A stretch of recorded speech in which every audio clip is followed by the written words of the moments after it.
Fala pessoal, sejam todos muito bem-vindos ao nosso primeiro episódio, o Papo de Fundo. Esqueceu?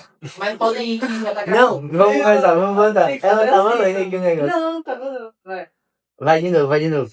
Pode ir, Não, no início. Fala pessoal, sejam todos muito bem-vindos ao nosso primeiro episódio do Papo de Fungos.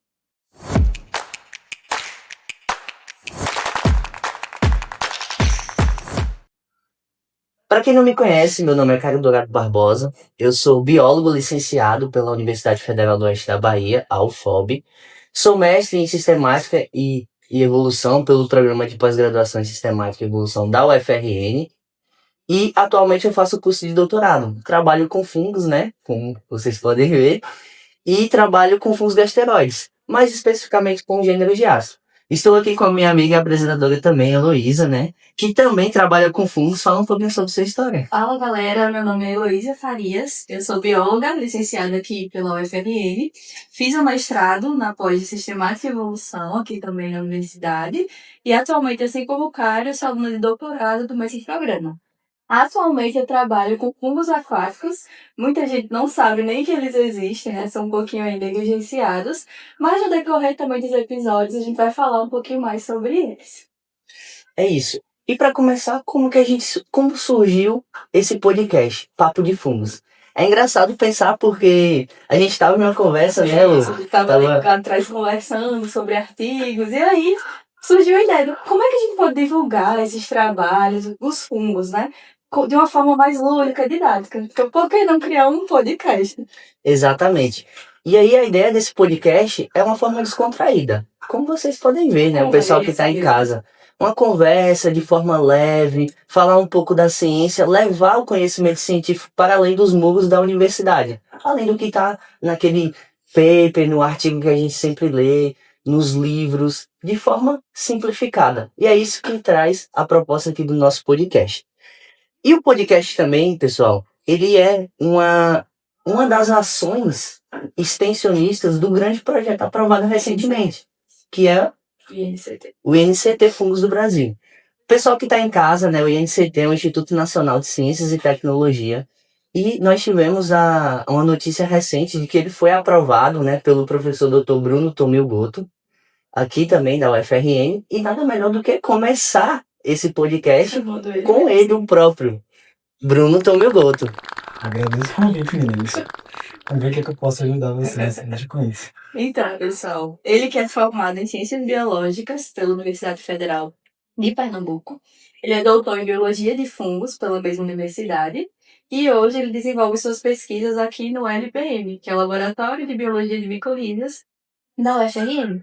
Então, atualmente ele é professor associado aqui da UFRN e tem os seus trabalhos relacionados à taxonomia de fungos micorrízicos arbusculares. Então, professor, é um prazer recebê-lo aqui no nosso podcast. Então, vamos ter uma conversa sobre a sua jornada acadêmica e sobre esse grande projeto, né, que é o INCT. Então, inicialmente, a gente queria que o senhor falasse um pouquinho sobre a sua trajetória acadêmica mesmo, inicial. O senhor sempre quis ser biólogo? E como começou esse interesse pelos fungos?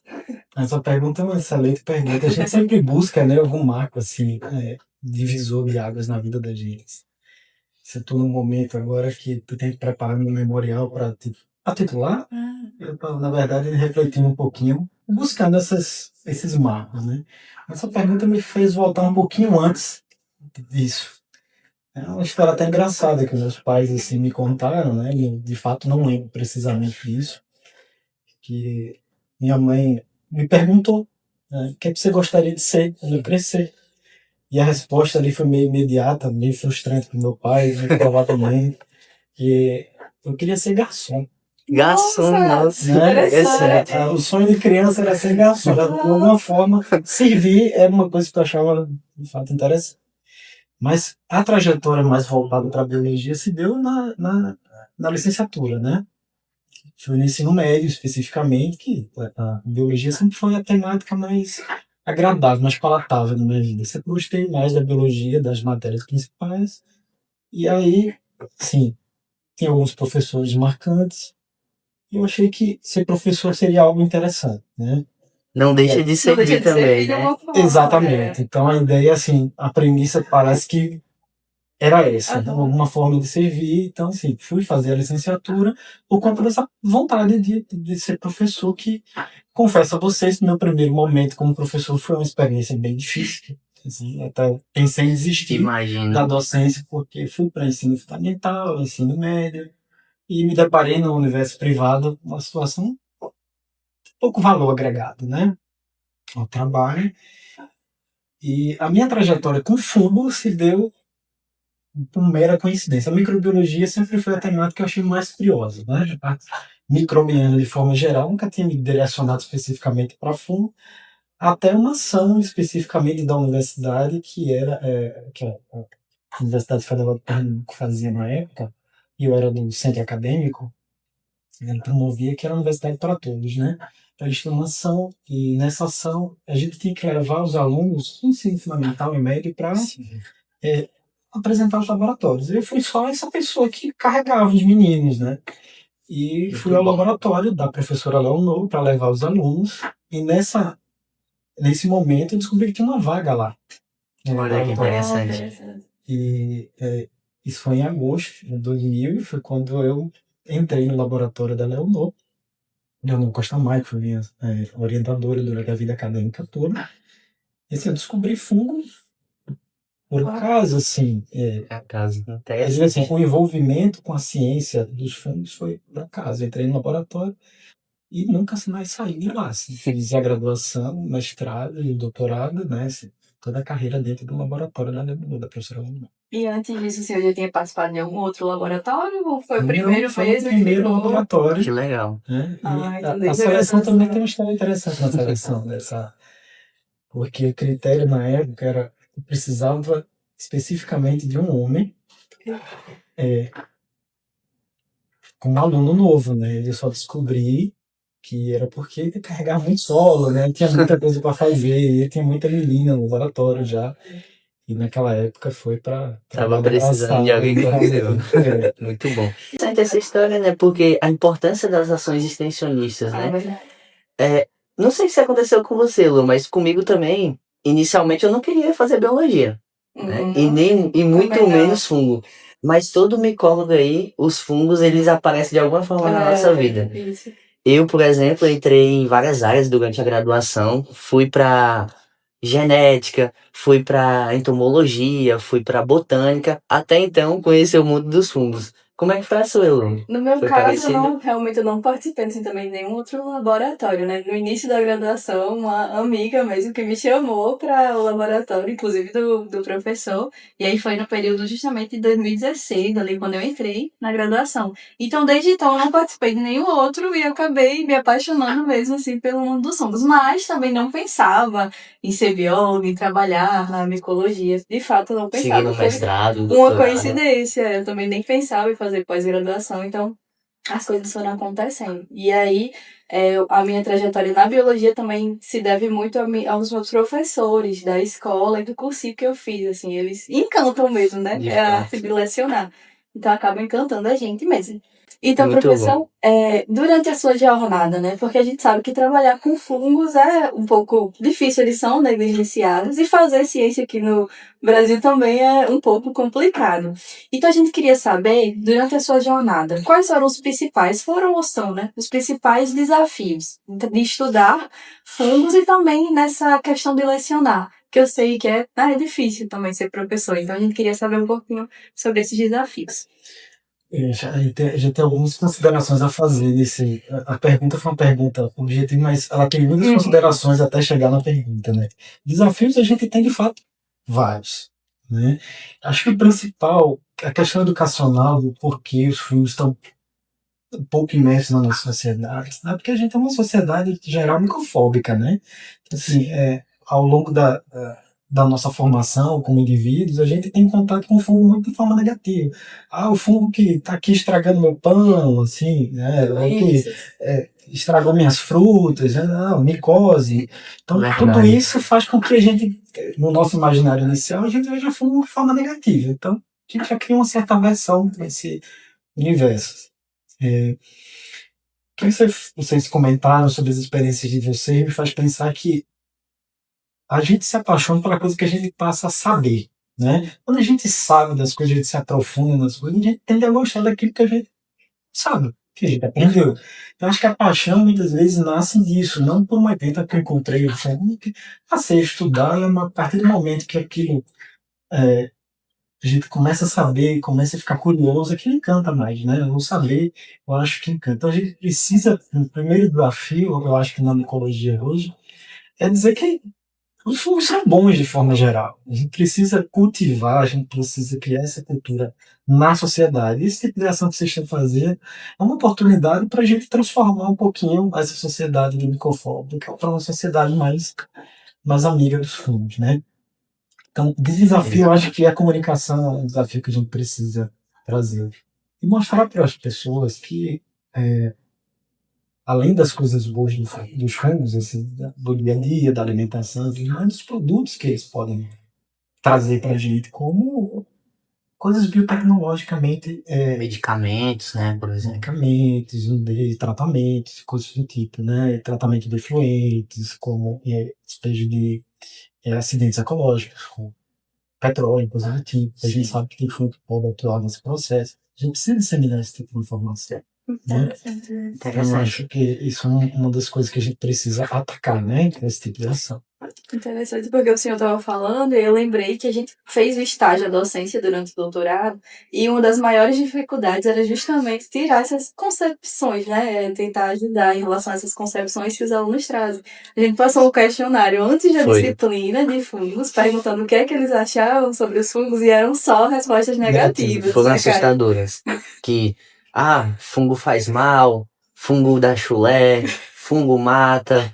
E é interessante que após a disciplina, quando a gente de fato sabe e passa o conteúdo, a resposta é diferente. Porque os comentários são outros. Nossa, eu não sabia que fungos eram benéficos.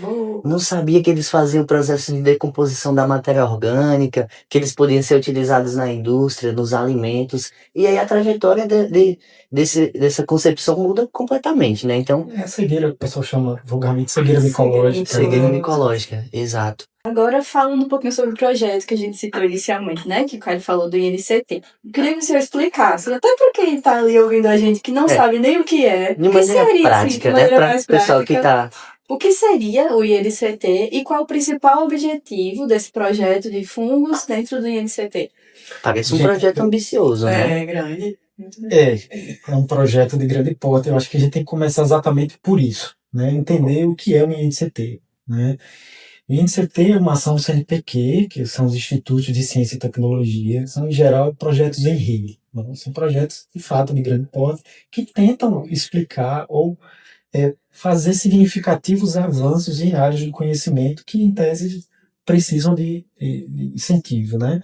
Então, são projetos que têm os maiores aportes de recurso por projeto da agência de fomento, da principal agência de fomento brasileira, que é o CNPq.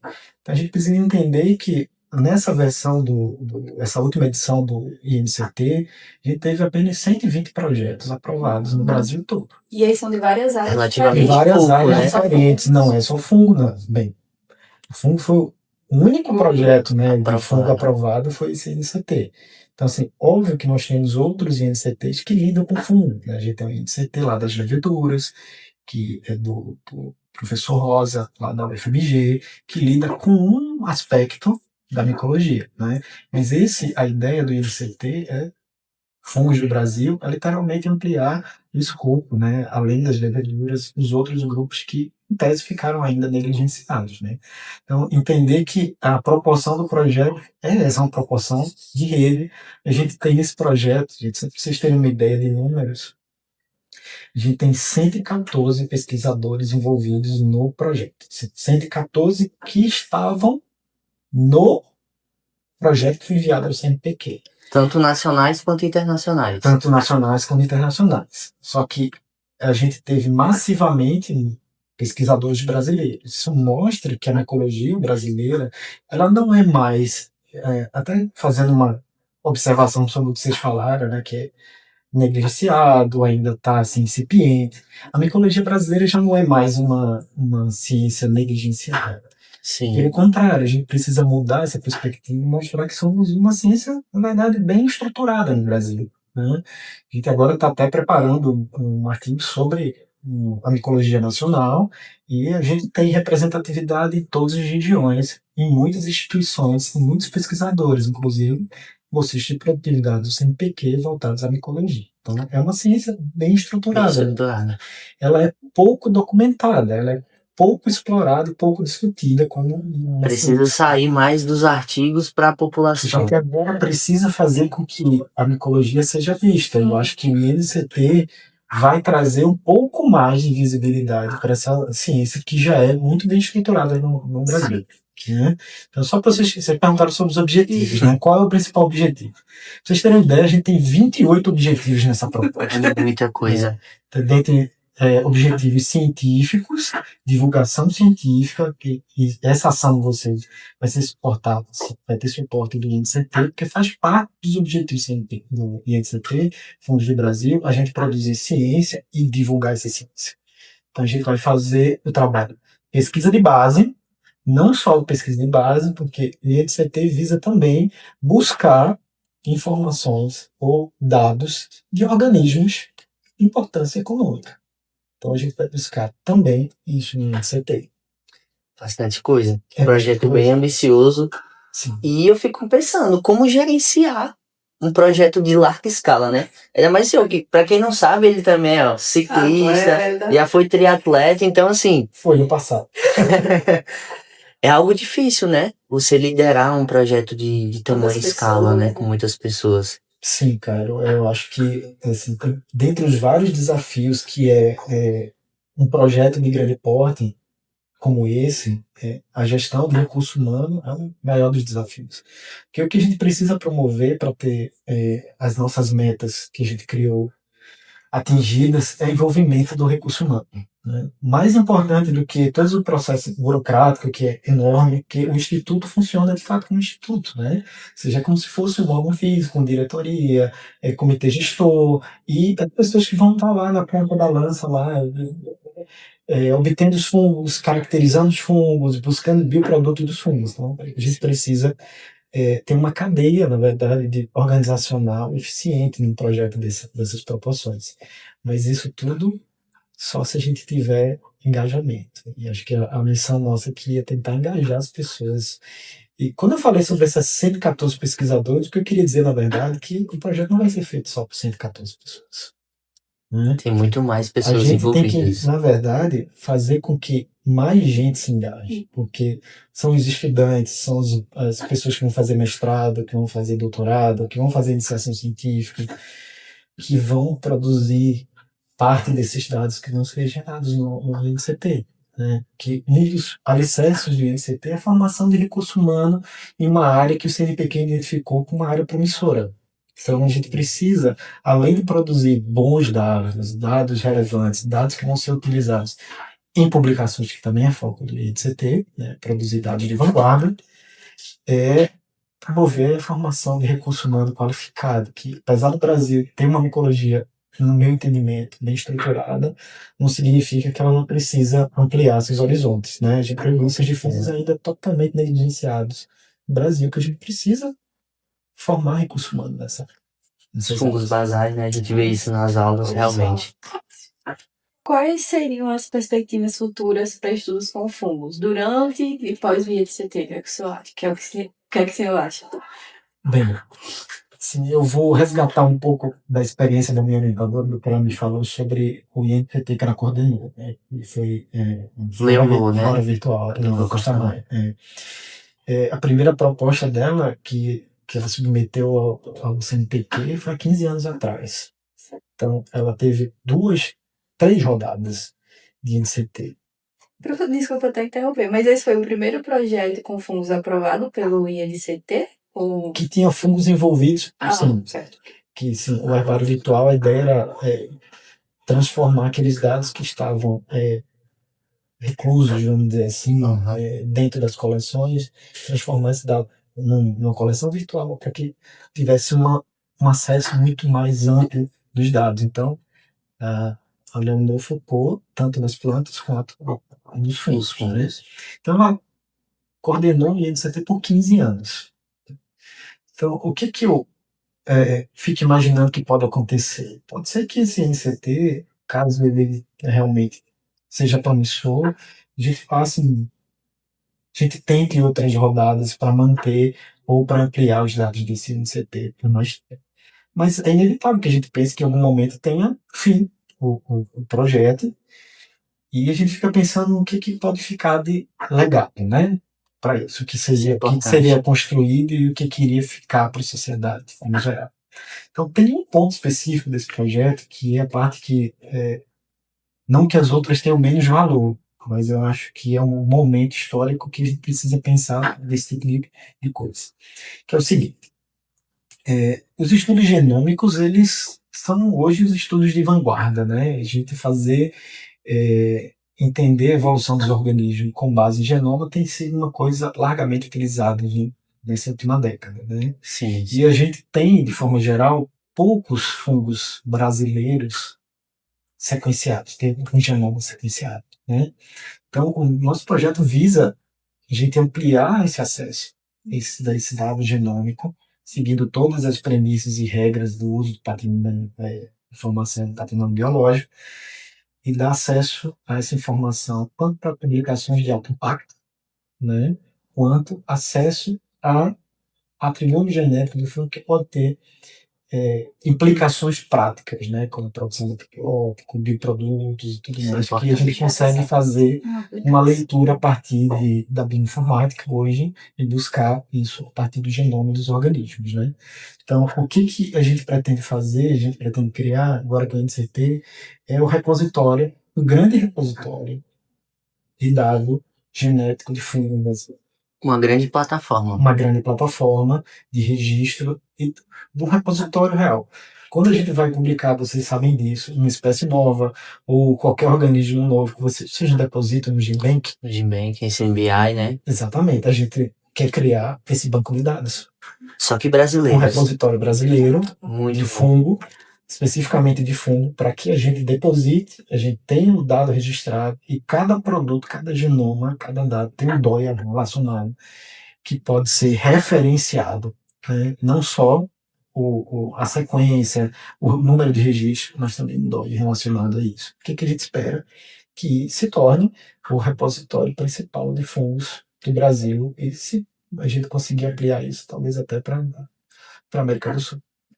Muito interessante, viu? Essa iniciativa acho que vem muito para ajudar também nós que já estudamos na micologia e os futuros pesquisadores também. A gente sabe que hoje essa ciência de dados está na vanguarda, né? Assim, a gente vê muita meta-análise, a gente vê muita inteligência artificial que a gente vai desenvolver no nosso projeto também na nossa plataforma virtual. Vão ter ferramentas de inteligência artificial para fazer pré-análise dos genomas e entregar parte dos dados aos colaboradores da proposta.